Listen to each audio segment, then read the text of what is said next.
Hi everyone, welcome to this channel. This is Dr. Sagrika presenting you a chapter Fundamental of Life.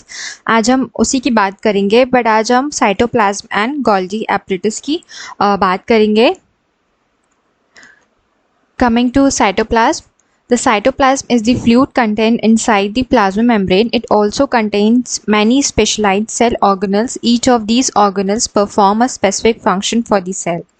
Now cytoplasm, जैसे हमने बात करी थी कि cytoplasm जो है ना वो एक फ्लूइड होता है, ठीक है. न्यूक्लियस के बाहर एक फ्लूइड प्रेजेंट होता है. This is fluid, this is called cytoplasm. इसके बाहर प्लाज्मा मेम्ब्रेन होती है और इसके बाहर सेल वॉल होती है. ओके तो इसमें क्या होता है कि बहुत सारे सेल ऑर्गेनल्स प्रेजेंट होते हैं. सेल ऑर्गेनल्स क्या होते हैं, जैसे हमने डिस्कस किया था कि एक तरीके का ऑर्गन होता है जो बहुत सारे फंक्शंस परफॉर्म करते हैं, ठीक है.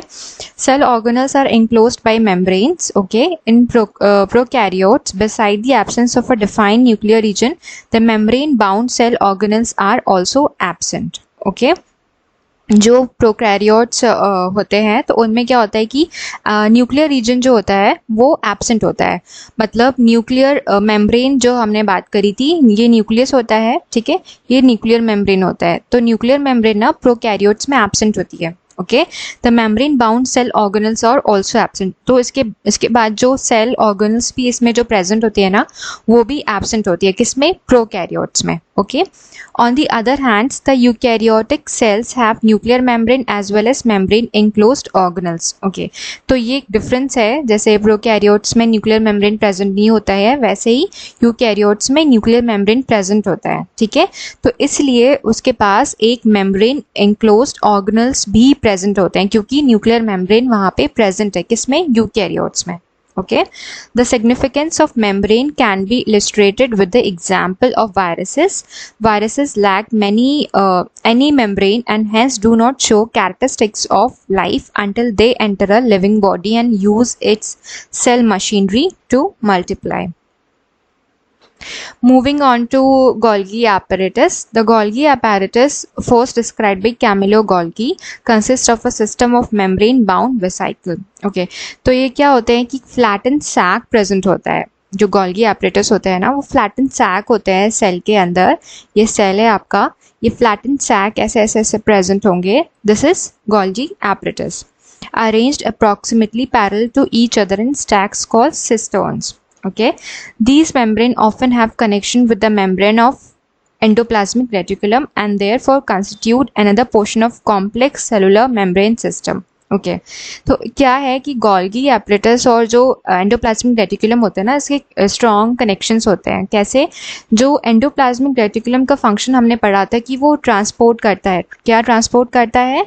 प्रोटीन ट्रांसपोर्ट करता है एंड लिपिड्स ट्रांसपोर्ट करता है एंड फैट ट्रांसपोर्ट करता है. ओके, तो जो एंडोप्लाज्मिक रेटिकुलम का जो फंक्शन है ना वो ट्रांसपोर्टेशन का है. Okay, material synthesized near endoplasmic reticulum is packed and dispatched to various target is inside and outside the cell through the Golgi apparatus.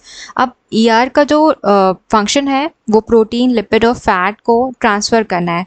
But जो Golgi apparatus का जो फंक्शन है ना वो उसमें क्या होता है कि वो पैकिंग करता है, फिर उसको डिस्पैच करता है, ठीक है, inside and outside the cell through Golgi apparatus. Its function include the storage भी करेगा, modification भी करेगा, packaging भी of products in vesicles. Okay, कहाँ packaging करेगा? vesicle में. The Golgi apparatus is also involved in the formation of lysosomes. एक और इसका function होता है कि वो lysosomes भी बनाता है. Okay, okay, तो जो Golgi apparatus थे ना तो वो किसने डिस्कवर किया था? कैमिलियो गोल्गी ने. ठीक है, ये एक तरीके का जनरल नॉलेज मैं आपको यहाँ पे प्रोवाइड कर रही हूँ कि ये इसकी हिस्ट्री क्या है गोल्गी एपरेटस की.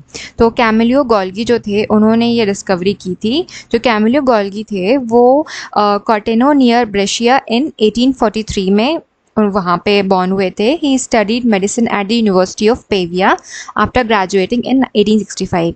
ही continued to work in Pavia at the hospital of Saint Matteo. At that point, most of the investigation work concerned with the nervous system. Okay, in 1872 he accepted the post of chief medical officer at the hospital for the chronically sick at Abbey Grasso, he first started his investigation into the nervous system in a little kitchen of the hospital, okay, which he had converted into a laboratory. However, the work of a greatest importance which Golgi carried out was revolutionary method of staining individual nerve and cell structure. This method is referred to as black reaction. एक तरीके का ये general knowledge है, ठीक है, इससे questions नहीं बनते हैं, बट एक तरीके बस आप थोड़ा सा याद कर लो, ठीक है. ब्लैक रिएक्शन क्या होता है और गोल्गी apparatus कैसे डिस्कवरी किसने करी थी और कब करी थी, ठीक है. Golgi received the highest honor and award in the recognition of his work. He shared the Nobel Prize in 1906 with Santiago Ramon Segel for the work on the structure of the nervous system.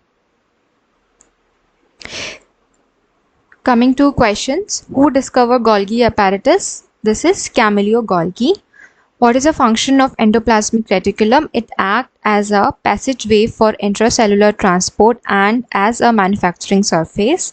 And what is the function of Golgi apparatus? It consists of stack of membrane bound vesicle that function in the storage, modification and packaging of substance manufactured in the cell.